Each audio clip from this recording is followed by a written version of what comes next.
You are listening to Dove Valley Deep Divers with Erick Trickel and Lance Sanderson. Ball comes out of the hands of Newton. It's on the ground, picked up by T.J. Ward at the 4-yard line. Vaughn Miller did it again. On Overtime Media.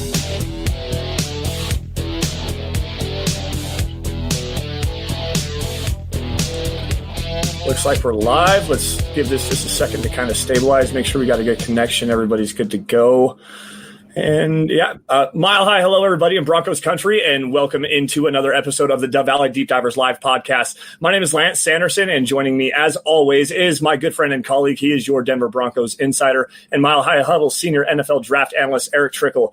Erick, there's a lot of stuff going on right now regarding the Broncos, and obviously last night after we got done recording and having our conversation with Nick, we got to see the news drop about defensive lineman Shelby Harris signing back with the Broncos on a 1-year, $3.25 million deal. The terms of the deal has come out that it's going to be $2.5 million guaranteed with another, $750,000 in escalators and incentives that can be earned. It's a big move for the Broncos, maybe not necessarily the one that aligns with your heartstrings quite as much. We'll get to that one here in just a minute. But Erick, this is big news for the Broncos, man. What do you think?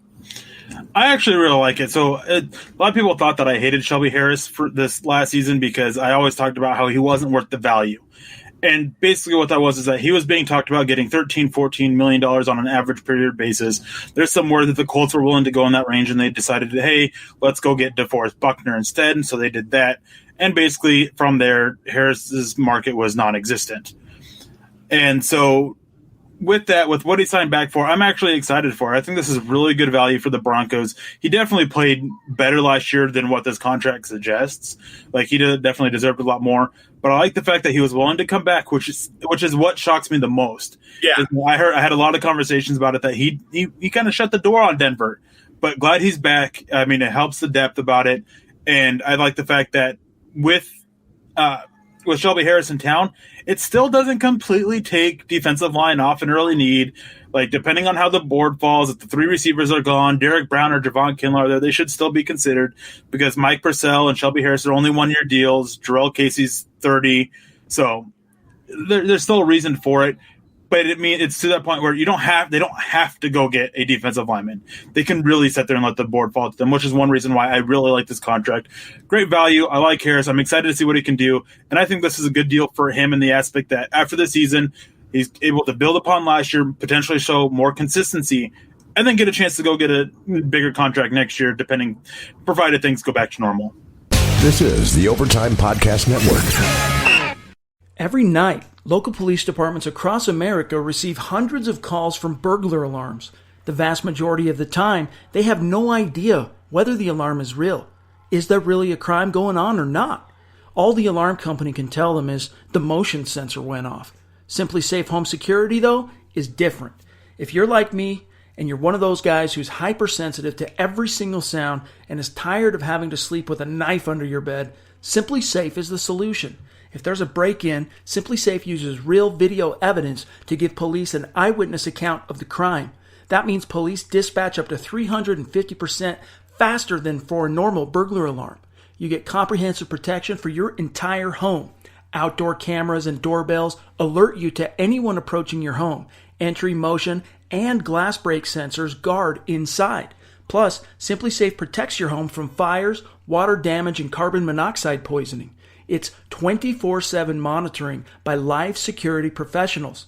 You can set up your system yourself, no tools are needed, or Simply Safe can do it for you. And it's only 50 cents a day. That's peace of mind with no contracts. Visit simplysafe.com/overtime and you'll get free shipping and a 60-day risk-free trial. You've got nothing to lose. Go now and be sure you go to simplysafe.com/overtime so they know that our show sent you. That's simplysafe.com/overtime. Yeah, and I mean, it's such a bargain signing for the Broncos. It really is. I mean, what was he asking for? Like $13 million or something like that was what he was going to be potentially getting with the Colts, I think was the deal that we had kind of heard about. So to get him back on, a $2.5 million cap figure, that's actually a pretty good deal for the Broncos. And you're absolutely right with the inconsistencies in his play, especially getting after the quarterback, not necessarily holding up the best against the run. I mean, obviously with his hands up in the air, knocking down a lot of passes, 9, I think it was last year, something like that. But I mean, 6 sacks, 3 of those came in Minnesota. So there's a lot of inconsistency with his game. You just never really know. And honestly, there was a little bit of an aspect of him playing out of position, especially early in the year. They were trying to play him at that nose tackle, the 0-1 tech, get him on the interior pass rush instead of actually playing that nice 5 tech that he actually excels in. So maybe Vic Fangio learned just a little bit from him, and Donatell did as well. And they're actually going to put him at that 5 tech position next to Mike Purcell and opposite of Jarrell Casey. And maybe we're actually going to see a little bit more of an effective Shelby Harris. And maybe next year we might be talking about that double-digit million season for him again. So now on the other side of this really, I mean, obviously with the news that we heard earlier today with Derek Wolfe signing a 1-year, $6 million deal in Baltimore, yeah, it's kind of hard to see a legend of the Broncos go, but the injury concerns and everything like that, I'm really happy for Derek Wolfe to be able to go out, sign a deal. Yes, it's still physical pending, and we're going to kind of figure out how that plays out over the next few days. But I'm glad. You know what? He went out and got a minor payday, a little prove-it deal on a contending team. I mean, this is a very good Baltimore Ravens team. I'm happy for Derek Wolfe.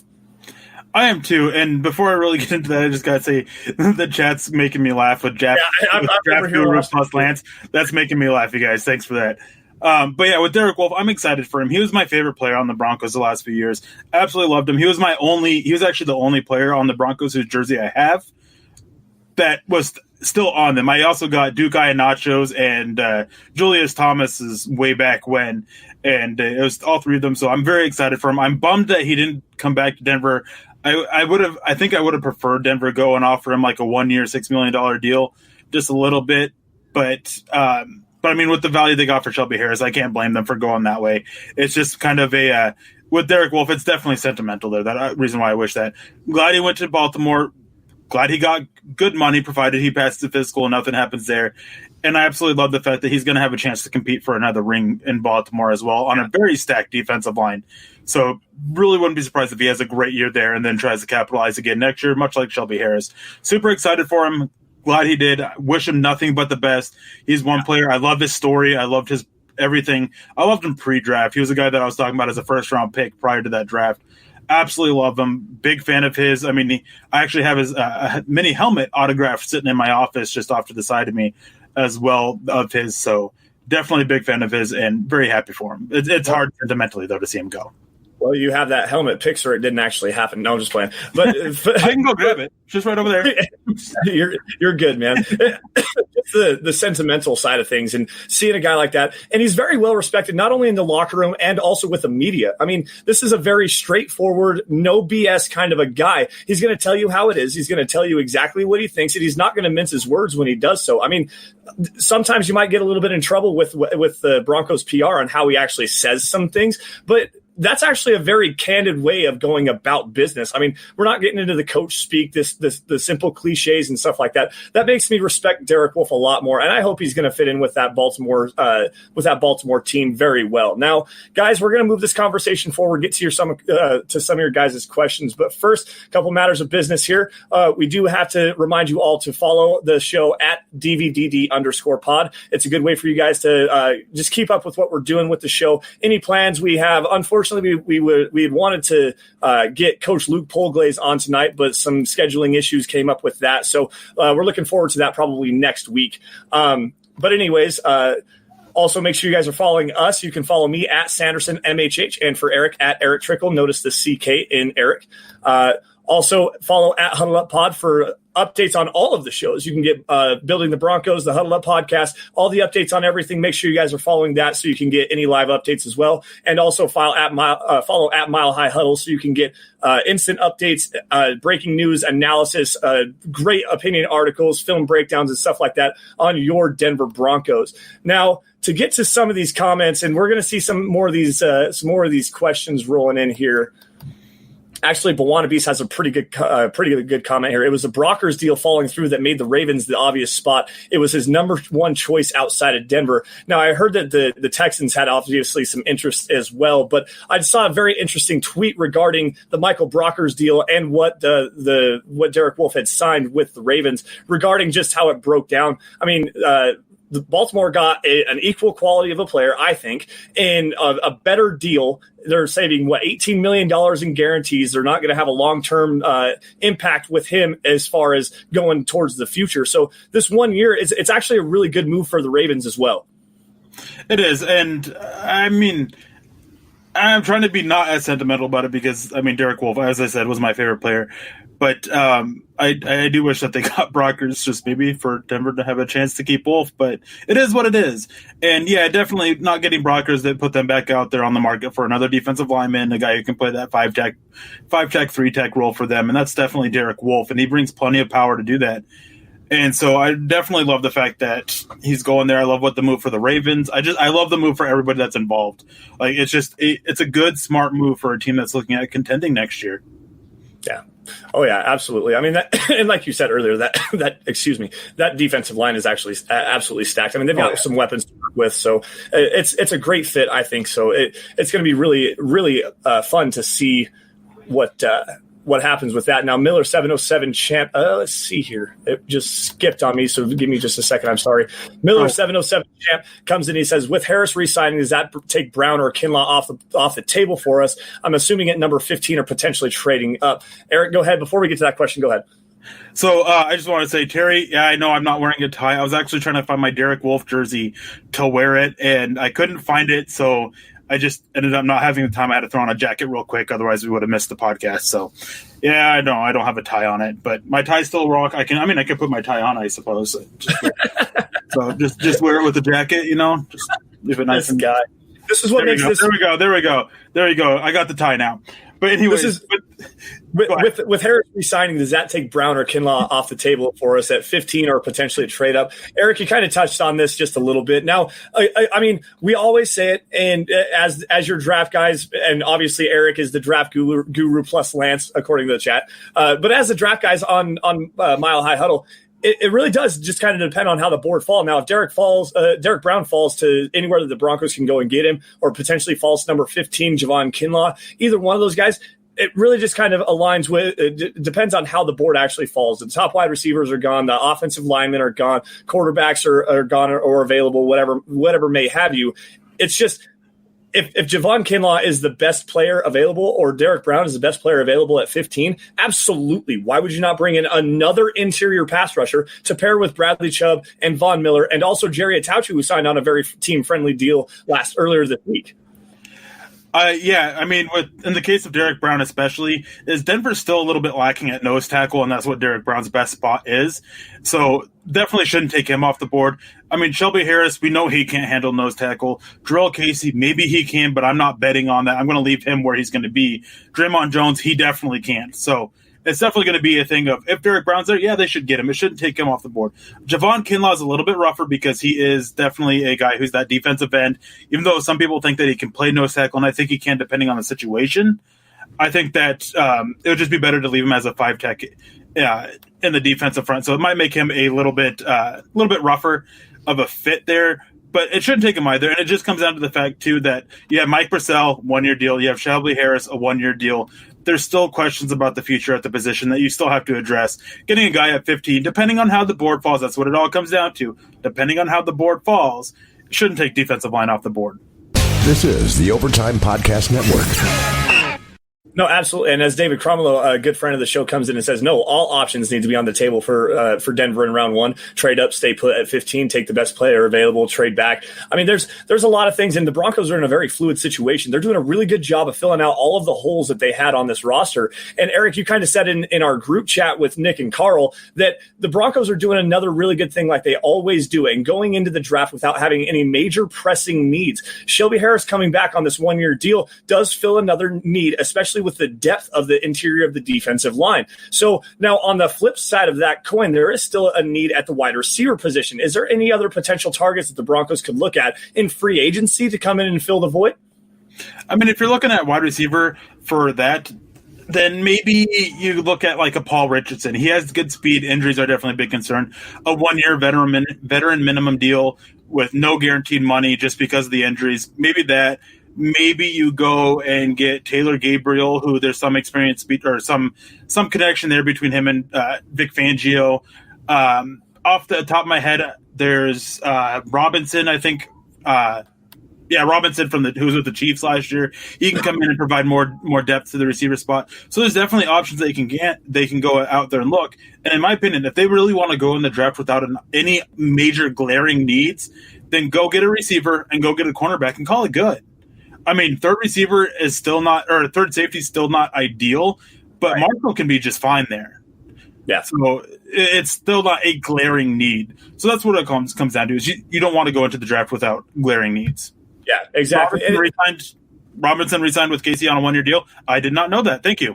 I didn't know that. There was actually another comment, and I'm going to go back up and see if I can find it really fast. And it was asking if the Broncos had signed a couple of linebackers in the past 48 hours. And according to the knowledge that I have, which is it's not nearly as extensive as Erick's, I don't know. I haven't heard of anything that as far as that.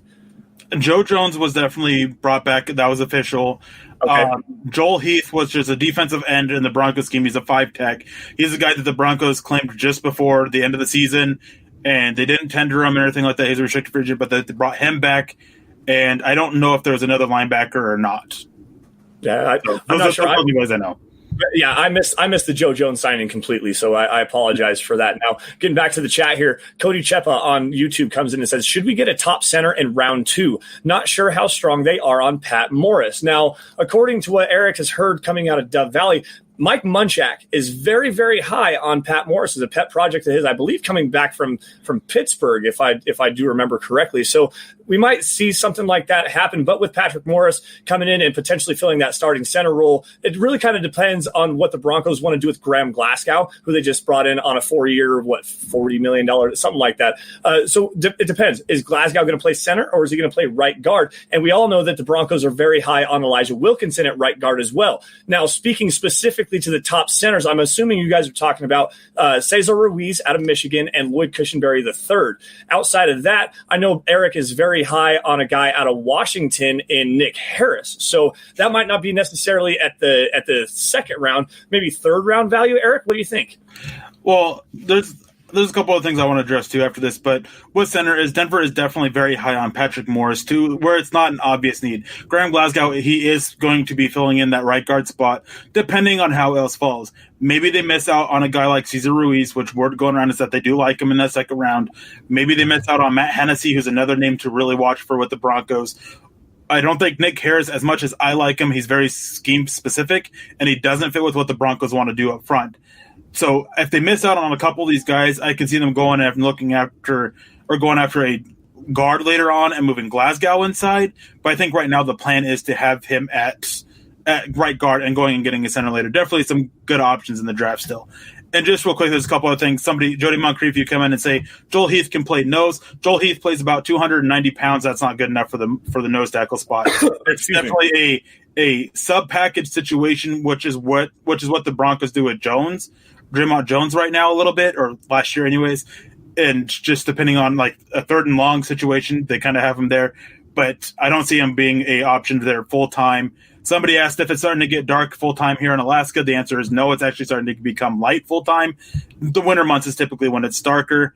And then a couple people commenting about the tie and everything. Thank you, guys. I like wearing the ties. Hey, you guys asked for it. I had to put it on. And then Willie Naylor came in and says, just starting the donations. Love you guys. Hashtag Eric's Tie Rock. Yes, it does. Hashtag Insight Sanderson. There you go, Lance. There we go. I got my hashtag finally. Look at that. Hey, Willie, thank you for coming in with the donation, man. We appreciate you guys. We appreciate all you guys for joining us in the episode today. Bawana, obviously, Willie, Miller 707. Everybody, thank you all for joining us today. Let's see here. Whoa, hold on. Coming in from Saudi Arabia. You guys are awesome. Hashtag state of being. This is obvious proof that Broncos country isn't a geographic location. It is a state of being. Thank you for joining us from all the way over in Saudi Arabia. Hope you guys are doing good over there. Just a quick question for you, Raid. What time is it there? I'm actually kind of curious. What time is it there? It is 6:19 right now p.m. on Mountain Time, so at 8:19 p.m. Eastern. So I'm just curious, what time is it there? Are you staying up late night to check out this episode, or what's going on? Johannes Bias coming in says Logan Ryan as a safety is a great idea. Okay, I could see that. I could see the switch over to safety for Logan Ryan. Eric, I know you're not necessarily high on him as a corner. I know that he had a very bad year this last year, but a lot of turnovers to his name. It could potentially be a scheme fit. Let's just see how it kind of works out there. Yeah, I actually really like hold on, you dropped the question for me. Oh, sorry. With Logan Ryan, I actually really like the idea of Logan Ryan moving to safety. I think that at this point of his career, that's what's going to be best for him. I have an issue with the receiver who, he had 6 interceptions last year, led the NFL, but he also gave up almost 1,000 yards receiving. That is a huge number for cornerbacks. It was the most of any cornerback last year. That is a lot of yards to give up. I mean, by yourself, giving up almost 1,000-yard receiver, I'll pass on that. And as much as 6 interceptions does help, 6 interceptions doesn't cover the fact of all the other mistakes that he had in his play. I think safety would be a good fit for him. I think that he has the IQ to play safety in the NFL and be able to pick it up pretty quickly. So I really like the idea of safety. I'm not sure if Denver will be the fit for him there, but I do like that idea a lot. All right, so let's see. We got a super chat here. Thank you, Stu. Thank you very much, Stu. We appreciate you, man, coming in on Mile High Huddle's Mount Rushmore, as Chad likes to say. Always consistent. Stu, we appreciate you, big dog. Thank you for joining us again tonight. There was actually a really good question. It just came up. Here it is. Where is Logan Wilson, the linebacker from Wyoming, projected to go? I grew up playing sports against him. Would love to see him in blue and orange. Keep up the great work. Now, Chris, I'm kind of curious as to where you grew up in Wyoming. Oh, sorry. And I mean, as far as I'm concerned, I would really like Logan Wilson here. He's one of my favorite players in this class because I am from Wyoming. I follow the Wyoming Cowboys very, very specifically. They're obviously my favorite team. But with Logan Wilson, great coverage linebacker, 10 career interceptions, over 400 total tackles. It fits the scheme very well. Eric, where do you think he's going to go in the NFL draft? Is he a third rounder or fourth round pick? I think that he is looking right there on the cusp of being a top 100 pick. Like, I know there's some teams that really like him, but it's always going to depend on how the board falls. I hate saying that because it feels like such a cop-out, but it really is true. So hard to project with that. But yeah, I do like him. I think that would be the range to go. And I know that Lance, the reason why you picked that question is because he played for Wyoming. But yeah, I like Logan Wilson. I like what he brings. I think that he would be a good fit with the Broncos defense, but I'm just not sure they would be looking at a linebacker that early. It really depends on what they do at the safety position. They're definitely looking at another safety because Vic Fangio has made a comment about potentially going to more defensive backs to help cover the issues of linebackers covering.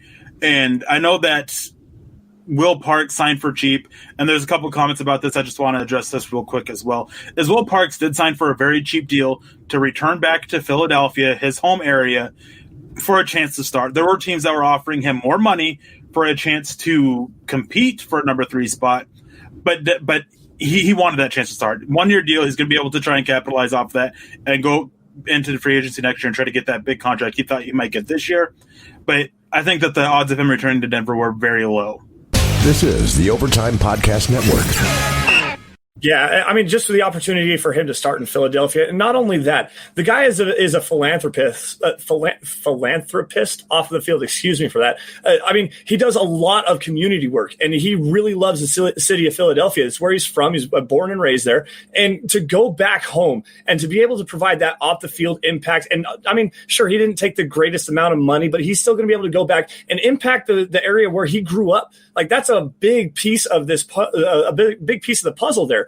I don't fault Will Parks. I love Will Parks. I was very high on Will Parks coming out in, 2016, I believe, 2016, 2017, something like that.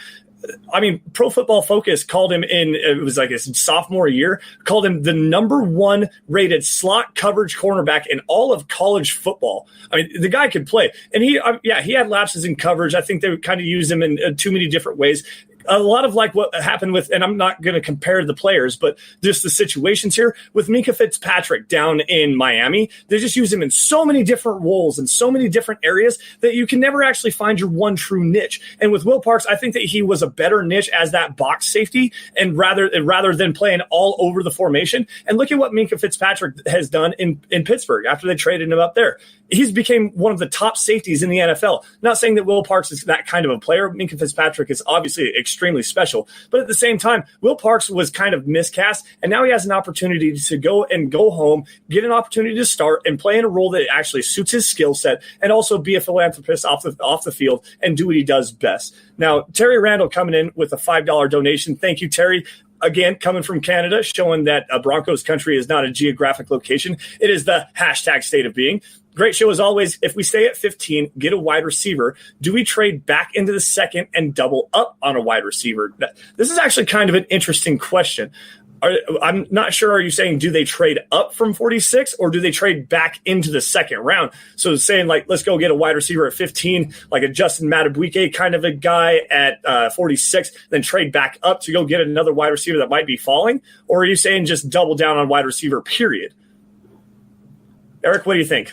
I think that with the Broncos, if they're able to land one of the top 3 receivers at 15, I don't think they'll move up for either back into the first or back into the second. I think they'll kind of see how the board falls down. I absolutely would love the idea of them moving up to like 10 or 11, getting Ruggs, because I don't think Ruggs will fall to 15, getting him and then pairing him with Devin Duvernay. I absolutely love that idea.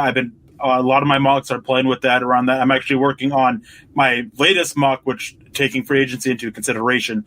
So that's actually something that I'm working on now. And spoiler alert, something like that does kind of happen. Yeah. But I definitely like the idea of it. But I think that with this draft class, outside of trading up for one of the top 3, I wouldn't trade up. I'd let the board fall, see how it goes. Yeah, that's fair. Now, Cody Chepa coming in, and he's asked this question twice, so I want to grab it. Have you heard anything on Steve Atwater's nephew? You were asking in regards to Jeremy Chin, the safety from Southern Illinois, right? I think so. Yeah, I think that's where it's at. He could be a good third safety option. Now, a lot of people are getting very high on Jeremy Chin, and there's a lot of people saying that he could potentially be. Look at this guy going for the second tie. Anyways, they're saying that Jeremy Chin could be an option for the Broncos in the second round. I mean, there's a lot of people saying that Jeremy Chin is rising into that second round category. Extremely athletic, hits like a hammer. I mean, the guy comes downhill just extremely aggressively. Would be a really good piece to replace Kareem Jackson in a couple of years. Eric, is that too rich for Jeremy Chin at 46 overall? I don't think it is. And I'm trying to think of something. I don't want to spoil too much from my mock draft that I'm working on. But he's the guy that I'm definitely looking at in that second round. 46, I don't think is too rich at all. I've had a lot of conversation about him going in the first round even. I mean, this is a guy who he ran super fast. He has just so much versatility for defense. You could use him in as a safety. You can use him deep as a safety. You can use him in the box. You can use him in the nickel. You can use him as a linebacker. You can use him as a boundary corner, according to some teams that I've talked to. So there's definitely plenty of options for him. I absolutely love him. He is probably one of my favorite. I think he's actually my second favorite safety fit for the Broncos in this. And I do that because I'm not sure he's really just a safety in the Fangio scheme. But right behind Terrell Burgess out of Utah, he's my second favorite guy for the Broncos. Oh, awesome. That's actually a good name drop right there. I really love Terrell Burgess. Good fit there as well. Now, Robert Caslow coming in, and he says, I saw an article that said the Broncos are stunting Drew Lock's development because the Broncos haven't got a wide receiver in free agency. Thoughts? I don't know. This is one of the ones where I'm kind of not quite sure on because, as Eric said, I mean, you could go get a Taylor Gabriel, you could go get a Paul Richardson kind of a guy, but this draft class is so heavily stacked at the wide receiver position. They're not doing Locke a disservice. I think they're trying to find not necessarily a bargain type of a player, but at the same time, they're trying to work around the cap as much as they can. And this wide receiver class is so good. It's so, I mean, you have 19, 20 guys in your top 100, Eric? I mean, there's an opportunity for the Broncos to go out and get a young guy that can to have a day one impact, not only in round 1 and 2, but possibly even on day 3. So, I don't know. It's hard for me to agree with that, but I can see where the take is coming from. Yeah, I don't know. I don't really agree. It's just, I don't know. It's a little bit rough for me. We'll have to come back to that because I just really can't. Okay, well, give me just a second here. There was another good. You asked about this earlier. 3:23 a.m. in Saudi Arabia. Man, thank you so much for staying up so late to watch us, man. Like, I know by 3:23 a.m. I am snoring like crazy. So thank you, man. That's actually very awesome, man. Yeah, it is awesome. As I said earlier, you're proof that Broncos country isn't a geographical location, but it is a state of being. Glenn Hauser coming in and says Lance might be solely responsible for pushing Logan Wilson up the draft boards. I mean, I might be. I've been pounding the table for Logan Wilson for quite some time. Let's see.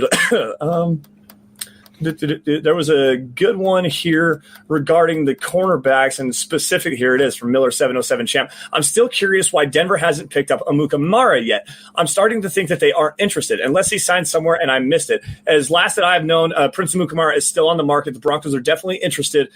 We actually kind of asked this question, and I'm going to bring it up to you guys as well. Give me some of your takes in the chat really fast, and maybe we'll bring some of those comments up as well. But last night I asked you and Nick Kendall if the Broncos had any option, and they do right now, of signing Bashaud Breeland, formerly of Kansas City, Darqueze Dennard, who had his contract voided out by the Jaguars earlier this week and is now a free agent again this year, or Prince Amukamara, who would you be willing to sign and why? Which would be your preference? So go ahead and just answer that in the chat here if you can. Cody Cheppa came in. Oh, go ahead. Where's that? I saw the Adrian Killen's question. I want to get that too. But Cody Cheppa comes in. Is it possible we get a draft day special with all the MHH guys on the pod? Not sure about all the MHH guys, but there's definitely something in the works on it. Not sure who all will be there, but I don't want to say you can guarantee on me being there, but it's a good chance that I'll probably be on there. Lance, I'm not sure about. I mean, I don't care for Lance, so no, not sure who it is, but we're definitely going to be doing something about that. And then, before we get to this, I actually like this one. Gary Smith asks, Nashville, Tennessee, Broncos fan. Eric, are you any relations with Dick Trickel, former NASCAR driver? Yes, I am, actually. We spell our name differently because somewhere along the line, somebody in my family decided to flip the L and the E. But yeah, he is like my third or fourth cousin or something like that. But yeah, that's actually pretty awesome. I mention that a lot, and people don't ever pick it up. Well, you learn something new every day. John Santos even coming in on YouTube, excuse me. Hi, fellas. What are your thoughts on drafting Adrian Killians? I think he can be a weapon similar to Devin Hester. Now, Eric, I'm going to let you take this one away. You are the hashtag draft guru for Mile High Huddle. So go ahead. I am not sure about Adrian Killians. I really like Adrian Killians. I don't like him just as a returner either with Devin Hester. I think he actually has the role on an offense. Really like him at running back. I like what he can bring. Plenty of speed there. I'm actually a big fan of him. He was a guy that I didn't really know much about until he caught my attention watching, I want to say the Shrine Bowl. It might have been the NFLPA Collegiate Bowl. Can't remember which one he was in, but watching his practices and everything like that, he caught my eye. I went and found some tape of his to study. I am impressed. I think that this guy could end up being a good option in the NFL to bring some speed to it and having some plays drawn up just for him to get the ball and seeing what he can do. Yeah. So going back to the question that we just asked, James Campbell, a good friend of mine from back a while ago on another website, I have to think Amukamara would probably be the smartest play. Excuse me. Probably would it be the cheapest, knows the scheme, has chemistry with Callahan, especially with everything going on. You're absolutely right on that. And Noah Capella coming in as well, another friend of mine. I think Elway is waiting on money to sign Prince Amukamara, probably because he wants too much money currently. I don't know. So this was a reason why I asked this question was because based on the value that we saw with the Indianapolis Colts signing Xavier Rhodes the other day to a 1-year, $5 million deal. Man, I don't know. Is Xavier Rhodes that much more special or is Prince Amukamara that much more special than Xavier Rhodes, who was once widely considered one of the top cornerbacks in all of the NFL? I don't think so. I think that Denver could probably go get Prince Amukamara or even a Bashaud Breeland for $6-7 million. Why this move has not been announced so far, why everything has stalled, it's kind of beyond me. So, Eric, if you know anything more than we do, feel free to share. I think part of the reason is that Prince Amukamara does want a little bit more money. He was better last year than Xavier Rhodes. It was a down year for him compared to 2018, but it was still a solid year for him. And I think that he does want I think that's going to lead him to wanting some more money. But I think that he's going to have to come down a little bit because basically the corner market's come to a halt. There's not much money going out there anymore. There's people aren't spending. It's going to be it's a corner. So another thing with this that I'm trying to say is the corner position in the NFL is about to get flooded with a lot of talent coming from college. And it's already a very flooded position in the NFL. There are a lot of, maybe not elite corners, but there are a lot of talented corners in the NFL. So I think that's going to play into him having to come down in price, if that is the issue. Not sure it is. And I think that's going to definitely be a thing that Denver's going to be examining, because maybe they just decided, hey, you want $7 million? We're just going to go get a corner and say round 3, round 4. Yeah. Well, and Chris Clark coming back in, I answered his question earlier. He says, I'm from Sheridan. Lance, where are you in Wyoming? Riverton. And how do you guys feel about Fulton from LSU? I only saw him in the playoffs, and I wasn't impressed. Now, Christian Fulton is a guy that there's been a lot of talk, and it was a while ago, about the Broncos being interested in at number 15. So there is a possibility there. And if the Broncos do deem it necessary to go and get a top guy like that, we're talking very scheme versatile. He's good in man, good in zone, tackles very well, very fluid. I like Christian Fulton a lot. Eric, is that a potential way the Broncos go? And yes, I understand how is the board going to fall, but is that a potential possibility the Broncos going and getting Christian Fulton at number 15? I don't think Christian Fulton is, because there's one thing that you said that actually made me laugh a little bit. He's a good tackler. There's a lot of tackling issues there with me that just make it kind of be a little hesitant to take him. It's like CJ Henderson. Both of those guys, I mean, he's not as bad as Henderson, and there's a little bit more better technique there. Balance is a big concern, but it's just enough to just maybe, I'm not so sure about that. And so I don't know, at 15, maybe a trade down, maybe if he falls to 46. I've heard a lot of talk that he'll be like the 4th or 5th corner fallen. And so we don't know. And guys, just so you know, you guys are cracking me up with your comments. I'm dying reading these comments. You guys are awesome, man. We appreciate you guys so much. You guys are awesome for bringing a smile to our faces right now. It says, Ryan Hamilton says, I actually like that look, Eric. This is great. The double tie. I mean, Bawana said something earlier that I wanted to grab that and said, Eric has his ties pre-tied. What a hack. Like, this is just great. It's absolutely awesome. All right, Miller707 coming in, and he says, besides Jeffrey Okudah, who is your favorite cornerback in the draft? I hope I spelled his name right. Not quite. It's an Okudah. But as far as and I'm fairly certain you and I share a brain on this one. As far as my specific favorite cornerback in this class, Jeff Gladney, TCU. Oh man, holy cow! The fluidity in his hips, the way that he can play on the ball, like play and press, play off the ball. He's not quite the toughest as far as getting his hands on people, misdirecting routes and everything, but he's got click and close ability. He can drive on the football. He can stick in your hip pocket. He's all over the place, and he's a damn good tackler. Like there's no question about that. He's a damn good tackler. I don't know if he even makes it into the second round. Like, let's be honest here.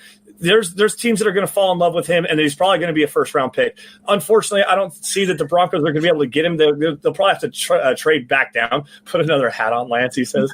My goodness.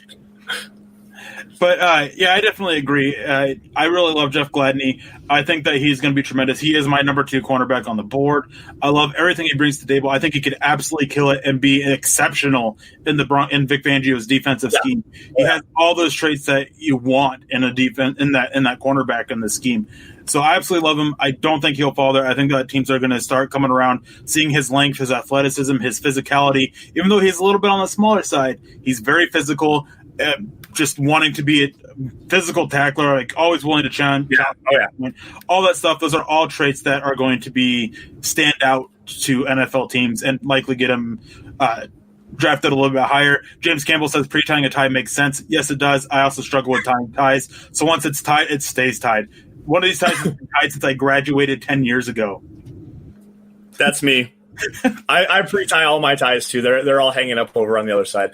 James Campbell coming in with another question. We're going to have just a couple more questions, guys. We're going to have to get out of here really quick. So any thoughts on Tanner Muse and Kenny Robinson? I really like the value of these hybrids, and Robinson looked good in the XFL. I believe he's draft eligible. Eric, go ahead. Take it away. I like Tanner Muse a little bit. I was actually very shocked with his combine. It made me go back and watch him a little bit more and watch his tape.